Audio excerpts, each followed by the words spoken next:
Hi friends, welcome back to my channel. ఈరోజు మీకు ఈ సీరియల్లో ఏం జరిగిందో తెలుసుకోవాలి అనుకుంటున్నారా? అయితే వెంటనే మనం సీరియల్లోకి వెళ్ళిపోదాం. ఇక చందు అయితే బాగా తాగొచ్చి రామరాజుకి నిజం చెప్పడానికి ప్రయత్నిస్తాడు. ఇంకా చందు చెప్పకుండా ఇంకా వల్లి ప్రేమ ఇద్దరు కూడా అడ్డుపడతారు. ఇక ధీరజ్ అయితే చందుని తీసుకుని లోపలికి వెళ్ళబోతుంటే ఒక్కసారిగా సాగర్ క్లాప్స్ కొట్టుకుంటూ ముందుకి వచ్చి, నానా మీరు చేస్తుంది ఇప్పుడు తప్పనిపించట్లేదా అంటూ ఇక సాగర్ అయితే రామరాజుని నిలదీస్తాడు. ఒక్కసారిగా రామరాజు అయితే షాక్ అయిపోతాడు. ఏంట్రా, ఏం మాట్లాడుతున్నావు?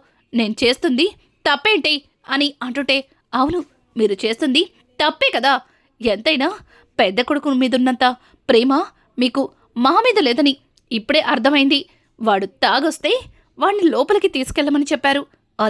అదే స్థానంలో నేనుంటే కనుక ఇట్లాంటి వాడికి ఇంట్లో స్థానం లేదంటూ బయటికి గెంటేసేవాడివేమో అంటూ ఇక సాగర్ అయితే నానా గొడవ చేస్తుంటాడు. ఒక్కసారిగా నర్మదా, సాగర్ ఏం చేస్తున్నావు? అసలు నీకు బుద్ధుందా? అసలు మావయ్య గారితో ఇలా మాట్లాడుతున్నావేంటి అని చెప్పి ఇక నర్మదా అయితే సాగర్ని ఆపడానికి ప్రయత్నిస్తుంది. ఇక రామరాజ్ అయితే అర్థమైంది. నువ్వు నా గురించి ఏం మాట్లాడుతున్నావో నాకు బాగా అర్థమైంది. చూడు, వాడు ఎట్లాంటి స్వార్థం లేని మనిషి. పైగా వాడు నా దగ్గర ఎట్లాంటి నిజాన్ని కూడా దాచిపెట్టడు. వాడు ఏ రోజు కూడా నన్ను మోసం చేయలేదు. చూడు, నువ్వు నీ పెళ్లి విషయంలో నన్ను మోసం చేశావు. నాకు మాట ఇచ్చి ఈ అమ్మాయిని ప్రేమించి పెళ్లి చేసుకుని ఈ ఇంటికి తీసుకొచ్చావు. ఆ రోజు కూడా నిన్ను క్షమించి లోపలికి రానిచ్చాను. ఆ తర్వాత నువ్వు చిన్న చిన్న పొరపాట్లు చేసుకుంటూనే వచ్చావు. పోనీలే, తెలియక చేశాడు కదా అని నేను కూడా సరిపెట్టేసుకున్నాను. కానీ నీ చెల్లెలి పెళ్లి కోసం నగలు చేయించమని పెళ్లి వాళ్ళిచ్చిన డబ్బుని నువ్వు కాజేసి నీ సొంత దానికి వాడుకున్నావు. పైగా అంత పెద్ద నిజాన్ని నా దగ్గర దాచిపెట్టావు. మరి ఆ విశ్వగాడు అమూల్యని తీసుకెళ్ళకపోతే ఒకవేళ నీ చెల్లెలకి నగలు చేయించాల్సి వచ్చేది. మరి వియ్యాల వరకు ఏం సమాధానం చెప్పుండేవాణ్ణి. అప్పుడు కూడా నలుగురిలో నన్ను తలదించుకునేలా చేసుండేవాడివి అంటూ ఇక రామరాజ్ అయితే సాగర్ని నిలదీస్తుంటే, సాగర్ అవునవును అన్నీ నేనే చేశాను. ఇక్కడ ఉన్న ఎవరు కూడా ఎట్లాంటి పొరపాట్లు చేయలేదు అని అంటుంటే, రేయ్ నడిపోడా, ఇక్కడున్న ప్రతి ఒక్కరూ చివరికి నేను కూడా పొరపాటు చేశాను. ఆ రోజు పని చేస్తున్న ఇంట్లో ఉన్న మీ అమ్మని ప్రేమించి పెళ్లి చేసుకుని తప్పు చేశానని ఈ రోజుకి కూడా నేను కుమిలిపోతాను. కానీ మీరు అంతకంటే పెద్ద తప్పులే చేశారు. వాటిని నేను క్షమించలేను అంటూ ఇక రామరాజు మాట్లాడుతుంటే, రామరాజు మాటలకి ఇంకా సాగర్ అయితే, ఆగండి నాన్న, ఆగండి. మీకు అసలు నిజం తెలీదు. అన్నయ్య చిన్న విషయానికి తాగొచ్చాడని వాణ్ణి క్షమించేస్తున్నారు. కానీ నేను చేసిన తప్పుని మాత్రం భూతద్దంలో పెట్టి చూస్తున్నారు అని అంటుంటే, రేయ్ పెద్దోడి మనసు చాలా సున్నితం రా. వాడు చిన్న విషయాన్ని కూడా తట్టుకోలేడు. కేవలం తన భార్య ఫోన్ చేయకపోయేసరికి వాడు బాధపడి ఏదో ఆ బాధని మర్చిపోవడానికి కాస్త తాగొచ్చాడు. అంత మాత్రానికి నువ్వు నానా గొడవ చెయ్యాలా? అయినా నీకు బాధ్యతలున్న వాళ్ళ గురించి ఏం తెలుస్తుందిలే అని మాట్లాడుతూ ఉంటే ఒక్కసారిగా ఇక చందు అయితే, నాన్నా నేను ఆ రాక్షసి వల్ల తాగాను నాన్నా. ఆ రాక్షసి నాకు ఫోన్ చేయకూడదని నేను ఆ దేవుణ్ణి కోరుకుంటున్నాను నాన్నా. నువ్వు అనవసరంగా దాని గురించి మాట్లాడి ఇక్కడ నడిపొడితో గొడవపడ్డం నాకు నచ్చలేదు నాన్నా అంటూ ఇక చందు అయితే మరొకసారి ముందుకొచ్చి ఇక రామరాజుతో మాట్లాడుతుంటే ఒక్కసారిగా రామరాజు, రే పెద్దోడా, ఏంట్రా ఏం మాట్లాడుతున్నావురా?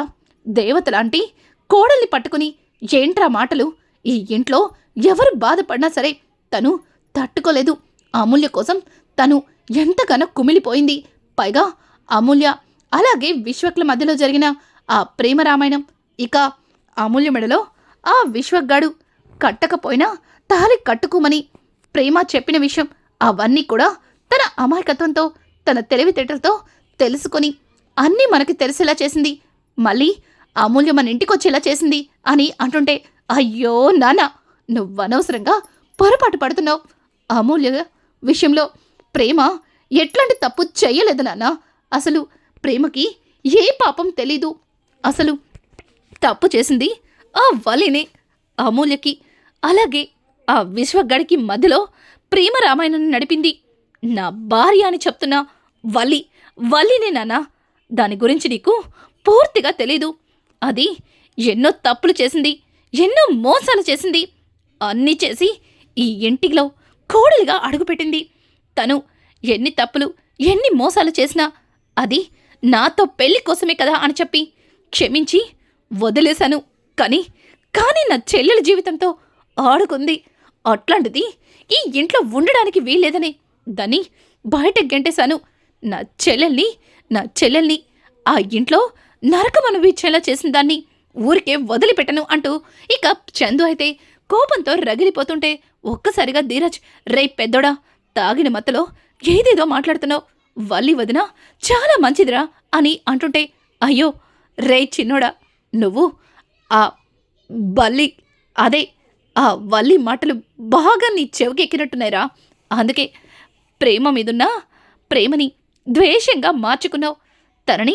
తనని దూరం పెట్టావు. పాపం ప్రేమ చాలా అమాయకురాలరా. నిజానికి ఆ విశ్వగాడు ప్రేమకి సొంత తోడబుట్టిన అన్నైనా సరే తను నీ భార్య అయినందుకు ఈ కుటుంబం మీద చాలా అంటే చాలా ప్రేమని పెంచుకుంది. అలాగే మన చెల్లిని తన సొంత తోబుట్టులాగా అనుకుంది. అందుకే ఆ క్షణంలో నలుగురిలో నా చెల్లెలు తల దించుకోకూడదని, అలాగే నాన్న పరువు నిలబెట్టాలన్న ఉద్దేశంతోనే ప్రేమ అమూల్య మెడలో తాళి వేసుకోమని చెప్పింది. పాపం ప్రేమ చాలా అమాయకురాలు. తనకి ఏమీ తెలీదు. అమాయకంగా కనిపించి ఆ వల్లిని ఇదంతా చేసింది నాన్న, ఇదంతా చేసింది అంటూ ఇక చందు అయితే రామరాజుతో చెప్తుంటే ఒక్కసారిగా ప్రేమ, అయ్యో బావగారు, మీరు ఎందుకు ఇలా మాట్లాడుతున్నారు? అసలు మీరేం మాట్లాడుతున్నారో మీకు అర్థమవుతుందా? మావయ్య గారికి ఆరోగ్యం బాగాలేదు. ఇప్పుడు ఇదంతా దేనికి? రండి అంటూ ఇక నర్మద అలాగే ప్రేమ ఇద్దరు కూడా చందుని బలవంతంగా లోపలికి తీసుకెళ్తారు. ఇక ధీరజ్ అయితే, నాన్న, అన్నయ్య తాగిన మతలో ఏదేదో మాట్లాడాడు. మీరు దాని గురించి ఎక్కువగా ఆలోచించకండి. నానా అర్థమవుతుందా అంటూ ఇక ధీరజ్ అయితే రామరాజుతో మాట్లాడుతూ ఉంటే ఇంకా అక్కడే ఉన్న తిరుపతి కూడా, అవును బావా, పెద్దోడు కాస్త తాగున్నాడు. వాడు ఏదో కోపంలో ఉన్నాడు. వల్లికి వాడికి ఏదో చిన్న గొడవై ఉంటుంది. తను అటువంటిది కాదు అంటూ ఇక చందు అయితే రామరాజుకి నచ్చ చెప్పబోతుంటాడు. కానీ రామరాజు చాలా కోపంగా, చూడండి, మీరేని చెప్పినా పెద్దోడు చెప్పిన మాటల్లో నాకు నిజం కనిపిస్తుంది. అమ్మా అమూల్య, నువ్వు నిజం చెప్తావా లేదా అంటూ ఇక అమూల్యని అడగడంతో, అమూల్య, చెప్తాను, కానీ ఈ విషయంలో మీరు బాధపడడం, కుమిలిపోవడం ఇలాంటివి చెయ్యనని నాకు మాటిస్తేనే మీకు నిజం చెప్తాను అంటూ ఇక రామరాజుని అడగడంతో రామరాజు ఇక అమూల్య చేతిలో చెయ్యి వేసి, సరేనమ్మా, నువ్వు చెప్పిన దానికి నేను కోపడను, అలాగే బాధపడను. చెప్పు, ఏం జరిగిందో చెప్పు. నిజంగానే నువ్వు ఆ విశ్వగాన్ని ప్రేమించడానికి కారణం వల్లినా అని అంటుంటే, అవును నాన్న, విశ్వక్ని ప్రేమించడానికి కారణం వల్లి వదినే. అలా విశ్వక్ని ప్రేమిస్తే మన 2 కుటుంబాలు ఒక్కటవుతాయి. మన 2 కుటుంబాల మధ్యలో జరుగుతున్న గొడవలన్నీ సర్దుమణిగి మళ్ళీ 2 కుటుంబాలు కలిసిపోతాయి. ఆమెకి తన పుట్టింటి వాళ్ళు దగ్గరవుతారు. తర్వాత నన్ను 2 కుటుంబాలు చాలా బాగా చూసుకుంటాయని చెప్పి ఏదేదో మాయమటలు చెప్పి నన్ను నమ్మించింది. దానికి నేను కూడా గుడ్డిగా నమ్మి ఆ విశ్వక్ని ప్రేమించడం మొదలుపెట్టాను. కానీ మీరు నాకు మరొక సంబంధం చూసిన తర్వాత మిమ్మల్ని బాధ పెట్టకూడదని అతన్ని పెళ్లి చేసుకోవడానికి సిద్ధమయ్యాను. కానీ వల్లి వదినే, తను రాకపోతే నా జీవితం నాశనమవుతుందని నన్ను పెళ్లి కూతురు గెటప్లో ఆ రోజు పెళ్లికి ముందు రోజు నైటు బయటికి తీసుకెళ్ళింది. విశ్వక్తో మాట్లాడమని నన్ను ప్రాధేయపడింది. సరే, ఆఖరిసారిగా కదా ప్రేమించాడు కదా, నిజంగానే బాధపడుతున్నాడేమోనని తనకి నచ్చ చెప్పడానికి వల్లి వదినతో బయటకెళ్ళాను. కానీ అప్పుడే తెలిసింది వల్లి వదిన వాడితో నన్ను పంపించడానికి అదంతా చేసిందని. వల్లి వదిన మీద చాలా అంటే చాలా అసహ్యం కలిగింది అని చెప్పడంతో ఒక్కసారిగా రామరాజు షాక్ అయిపోతాడు. ఇక తిరుపతి అయితే, బాబా నీకు వల్లి గురించి మరొక నిజం చెప్పాలి. ఆ రోజు నగల విషయంలో కూడా మన ప్రేమ నగలు గుర్తుందా మీకు? ఆ నగలు కూడా వల్లి నా చేతిలో పెట్టి నాకు దొరికాయని నీకు చెప్పమంది. తన గురించి బయట పెట్టద్దని ప్రాధేయపడింది. పోనీలే, ఇంటి కొడలు తన మీద ఎంతో నమ్మకాన్ని పెట్టుకున్నావని నేను కూడా వల్లి గురించి నిజాన్ని బయట పెట్టలేదు. నీతో దెబ్బలు తిన్నాను గాని ఆ నగల గురించి చెప్పలేదు. కానీ నిజానికి మన ప్రేమ నగలు వల్లి దగ్గర ఉన్నాయి. వల్లినే ఆ నగలు నాకిచ్చి ప్రాధేయపడింది. పైగా ఆ నగలు అక్కడ దొరికాయి, ఇక్కడ దొరికాయంటూ ఏవేవో గుడ్డి సాకులు చెప్పింది. అప్పుడు నాకు తన మీద అనుమానం కలగలేదు. పైగా ఆ నగలు తీసుకొచ్చి తను నీకిస్తే ఎక్కడ తన మీద నువ్వు కోప్పడతావేమోనని తను భయపడుతుందనుకున్నాను. కానీ ఆ నగల విషయంలో ఇప్పుడిప్పుడే వల్లి మీద నాకు అనుమానం మొదలైంది అని అంటుండగా ఇంతలో ప్రేమ, నర్మద అలాగే ధీరస్ కూడా అక్కడికి వస్తారు. ఇక ప్రేమ, నర్మద రామరాజును చూసి, మావయ్య గారు ఇవంతా మీరు మనసులో పెట్టుకోకండి. చూడండి, మీరు మామూలుగా ఉండండి. మీకేమన్నా జరిగితే అత్తయ్య తట్టుకోలేరు అంటూ ఇక నర్మద, ప్రేమ రామరాజుకి నచ్చ చెప్తూ ఉంటే, ధీరస్ అవునన్నా, మీరు ఇదంతా ఏం మనసులో పెట్టుకోద్దు అంటూ మాట్లాడుతూ ఉంటే ఇక రామరాజు, ఆపండి, ఎన్ని రోజులు నా ఇంట్లో ఇంత జరుగుతుంటే నాకు ఒక్క మాట కూడా చెప్పరా? ఏమ్మా, నీకు ఈ మావయ్య ఎలా కనిపిస్తున్నాడమ్మా? ఈ మావయ్య నిన్ను ఎన్నో మాటలన్నాడు. అలాగే ఒక విధంగా చెప్పాలంటే నిన్ను ఇంటి నుంచి వెళ్ళిపోమ్మని కూడా మాట్లాడాను. అప్పుడు కూడా నీకు నేనే తప్పు చెయ్యలేదు మావయ్య, నన్ను నమ్మండి అని నిజం చెప్పలేకపోయావు. నా నోటితో ఎన్నో మాటలన్నాను అంటూ ఇక నర్మద ప్రేమలని అడుగుతూ ఉంటాడు. నర్మద ప్రేమ, అదేంటి మావయ్య అలా మాట్లాడతారు? నా తండ్రి మమ్మల్ని తిట్టారనో కోప్పడ్డారనో ఆయన మీద ద్వేషాన్ని పెంచుకుంటామా? ఆయనతో మాట్లాడడం మానేస్తామా? మీరు కూడా నా తండ్రి లాంటివారు అంటూ ఇక నర్మద, ప్రేమ ఇద్దరు కూడా రామరాజుతో చెప్తారు. ఇంకా ఇదంతా విన్నా ధీరస్ అయితే ప్రేమ వైపు చాలా అమాయకంగా అలాగే ఆప్యాయంగా చూస్తాడు.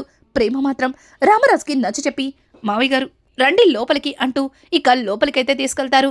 రామరాజు మాత్రం వల్లి తనకి గతంలో వీళ్ళందరి మీద చెప్పిన ఒక్కొక్క విషయాన్ని గుర్తు చేసుకుని తనలో తను కుమిలిపోతాడు. వల్లి తనని ఇంతలా మోసం చేసిందని, తన మాయమాటలతో రామరాజుని ఇంతలాగా మార్చిందని తను అస్సలు తట్టుకోలేకపోతాడు. ఇక రామరాజు అయితే చాలా బాధపడుతూ గదిలోకి వెళ్తుంటే ఇక నర్మద రామరాజుతో, మావయ్య గారు వల్లి అక్క తను ఎన్నో తప్పులు చేస్తుండొచ్చు, కానీ తను నిజంగానే అమాయకురాలు. తనకి ఏం తెలీదు. అదంతా కూడా వెనకుండి వాళ్ళ అమ్మగారే చేయించారు. వల్లి అక్కకి బావగారంటే చెప్పలేనంత ప్రేముంది. ఆ ప్రేమని జీవితాంతం తనతో పాటే ఉంచుకోవడం కోసమే తనకు తెలియకుండానే తప్పుల మీద తప్పులు చేస్తూనే వచ్చింది. ఇందులో వల్లి అక్క తప్పేమీ లేదు.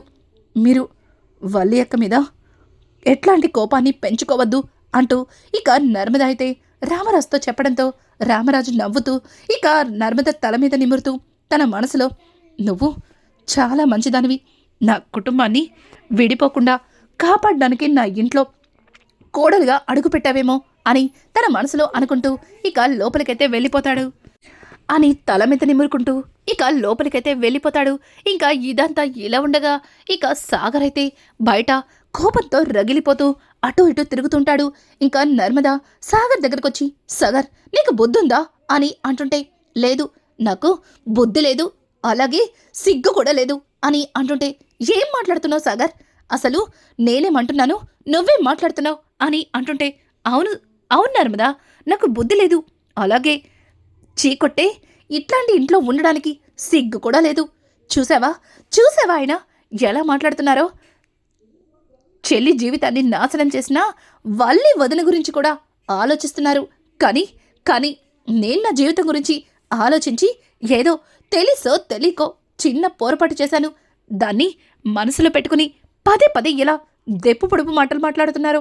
వింటున్నావు కదా అంటూ ఇక నర్మదని నిలదీస్తూ ఉంటాడు సాగర్. అయితే ఇక సాగర్ నోటికొచ్చినట్టు మాట్లాడుతుంటే కోపాన్ని తట్టుకోలేక నర్మద సాగర్ చెంప పగలకొడుతుంది. ఒక్కసారిగా సాగర్ ఏయ్ నన్నే కొడతావా అంటూ ఇక నర్మద మీదకి చెయ్యెత్తి కొట్టకుండా చెయ్యి కిందకి దించుతాడు. ఇక నర్మద అయితే ఏ కొట్టలేదే, కొట్టు, నన్ను కొట్టేంత కోపం వచ్చింది కదా, కొట్టడానికి చెయ్యి కూడా లేపావు కదా, మరి ఎందుకు కొట్టలేకపోతున్నావు? చూడు సాగర్, నువ్వు చేస్తుంది చాలా పెద్ద తప్పు. నువ్వు మావయ్య గారి విషయంలో తప్పుగా ఆలోచిస్తున్నావు. నీ విషయంలో మావయ్య గారు ఎందుకు అలా ఉన్నారో నీకంతా తెలుసు. అలాగే ఆయనకి ఒక్కసారన్నా క్షమించమని ఆయన కాళ్ళ మీద పడి ప్రాధేయపడ్డావా? అలాగే నువ్వు ఎట్లాంటి పరిస్థితుల్లో అలా చేయవలసి వచ్చిందో ఏ రోజన్నా మావయ్య గారికి నచ్చ చెప్పడానికి ప్రయత్నించావా? ఇదంతా కాకుండా ఆయన మీద ద్వేషాన్ని పెంచుకున్నావు. పైగా ఏదో నీకు అవకాశం దొరికినట్టు చందు బావగారు డ్రింక్ చేసి వచ్చారని దాని గురించి మావయ్య గారిని నిలదీస్తున్నావు. చూడు, నీ పద్ధతి నాకు అస్సలు నచ్చలేదు. అసలు నీలాంటి వాడిన నేను ప్రేమించి పెళ్లి చేసుకుని ఈ ఇంట్లో అడుగు పెట్టారని నాకు అసహ్యంగా ఉంది అంటూ ఇక నర్మద అయితే సాగర్ని చీదరించుకొని అక్కడి నుంచి లోపలికైతే వెళ్ళిపోతుంది. ఒక్కసారిగా సాగర్ నర్మద మాటలకి కాస్త బాధపడతాడు. ఇంకా ఇది ఇలా ఉండగా ఇక్కడ చూస్తే ధీరజ్ అయితే ఇక ప్రేమ దగ్గరికి వెళ్తాడు. ప్రేమ అని పిలవడంతో ప్రేమ మాత్రం అస్సలు పట్టించుకోకుండా తన పని తను చేసుకుంటూ ఉంటుంది. ఇక ధీరజ్ అయితే ప్రేమకి క్షమాపణ చెప్పడం కోసం చాలా ప్రయత్నాలే చేస్తాడు. ఇక ప్రేమ చుట్టూ తిరుగుతూ ఉంటాడు. ప్రేమని తనతో మాట్లాడించడానికి రకరకాలుగా ప్రేమని పిలుస్తూ, ప్రేమకి సైగలు చేస్తూ, ప్రేమకి సారీ చెప్తూ అలా ప్రేమ వెనక్కి తిరుగుతూ ఉంటాడు. ఇక ఇది ఇలా ఉండగా రామరాజు అయితే వల్లి చేసిన మోసాల్ని గుర్తు చేసుకుని చాలా బాధపడతాడు. అలాగే భాగ్యం వచ్చి ప్రతిసారి కూడా తనతో ఏదో ఒక మాయ చేసి మాయ మాటలతో ఇక రామరాజుని మోసగించినది కూడా గుర్తు చేసుకుని కుమిలిపోతాడు. ఇంకా ఉదయాన్నే వల్లికి అలాగే భాగ్యం ఇంకా ఆనందరావు ఇద్దరు కూడా పడుకున్న వల్లిని నిద్రలేపుతుంటారు. ఇక వల్లి ఉలిక్కిపడి ఇక భాగ్యం వైపు చూస్తుంది. భాగ్యం టట్టడాయ్ అని చెప్పి కొన్ని కాగితాలని ఇంకా వల్లికైతే చూపిస్తుంది. వల్లి ఒక్కసారిగా అమ్మోయ్ ఏంటిది, మళ్ళీ ఏం ప్లాన్ చేసావు? చూడు, అంతకుముందు నా ఎంఏ ఇంగ్లీష్ సర్టిఫికెట్లు దొంగతనంగా సృష్టించినట్టు ఇప్పుడు మళ్ళీ ఏకంగా ఏదో పెద్ద స్కెచ్ వేసి మా ఆయన నాకు శాశ్వతంగా విడాకులు ఇచ్చేలా చేస్తారా ఏంటి అంటూ ఇక వల్లి అయితే భాగ్యం మీద అరుస్తుంటే, అయ్ బాబాయ్ అమ్మడో, నువ్వు ఈ మధ్యన ఆ చమ్మి అమ్మలాగే ఆలోచిస్తున్నావే. నేను తెచ్చింది విడాకుల కాగితాలే అని అంటుంటే ఇక వల్లి ఒక్కసారిగా గుండెలు బాదుకుని అమ్మో ఏంటి విడాకుల కాగితాలా? నేను ఊహించిందే జరిగింది. మా ఆయన నాకు విడాకులు పంపించేశాడనమాట. అయ్యో, మా ఆయన లేకుండా నేను బతకలేను. అంటే నాకు ప్రాణం. నేనిక బతకడం వేస్టు అంటూ ఇక వల్లి లేచి బయటికి పరుగులు తీస్తుంటే, ఎవయ్యా ముందు అమ్మని పట్టుకో అంటూ ఇక ఆనందరావు అలాగే భాగ్యం ఇద్దరు కూడా చెరో చేతిని పట్టుకుని, అబ్బా ఆగవే అమ్మడు, ఇది మీ ఆయన పంపించింది కాదు, నేను లాయర్ దగ్గరికెళ్ళి తీసుకొచ్చింది అని చెప్పడంతో ఒక్కసారిగా వల్లి షాక్ అయిపోతుంది. ఏంటి, ఎట్టట నువ్వెళ్ళి ఈడాకుల కాగితాలు తెస్తావా? అంటే నన్ను మా ఆయన్ని ఎడదీసడానికి ఫిక్స్ అయిపోయావన్నమాట అంటూ ఇక వల్లి అయితే భాగ్యం మీద కోపంతో విరుచుకుపడుతుంది. భాగ్యం అబ్బబ్బా సుడమ్మడు, నీకు మరీ తొత్తరెక్కువే. నేను చెప్పేది కాస్త జాగ్రత్తగా విను. సుడు, నువ్వు అక్కడి నుంచి ఇంటికొచ్చేయడానికి కారణం ఏదైనా సరే మీ ఆయన మాత్రం మీ మావయ్య గారితో నిజమైతే చెప్పలేదు. ఎందుకంటే మీ మావయ్య గారికి నిజం తెలిస్తే ఆ మరుక్షణం ఆయన మన ఇంటి ముందు ఉండేవారు. కానీ మీ ఆయన మీ మావయ్య గారికి మీ మావయ్య గారికి ఎట్లాంటి నిజం తెలియలేదు. అందుకే మీ మావయ్య గారి దగ్గర మీ ఆయన ఈ నిజాన్ని చెప్పకూడదని ఆలోచిస్తున్నాడని అర్థమైంది కదా మనకి. అందుకే నువ్వు మీ ఆయనకి విడాకులు పంపించావంటే దెబ్బెంట భయపడి అక్కడి నుంచి లగెత్తుకొస్తాడు నీకోసం అని చెప్పి ఇక భాగ్యమైతే వల్లితో చెప్తుంటే వల్లి, అమ్మోయ్ నువ్వు చెప్తుంటే వినడానికి బాగానే ఉంది, కానీ మా ఆయన నిజంగా నన్ను వెతుక్కుంటూ వస్తాడంటావా అంటూ ఇక వల్లి అయితే భాగ్యాన్ని అడుగుతుంది. రానున్న ఎపిసోడ్స్లో ఇక భాగ్యం వేసిన ప్లాన్ ప్రకారం వల్లి ఇచ్చిన విడాకుల పత్రాలను చూసి చందు ఎలా రియాక్ట్ అవుతాడు, నిజం తెలుసుకున్న రామరాజు మళ్ళీ వల్లిని ఇంటికి రానిస్తాడా లేదా?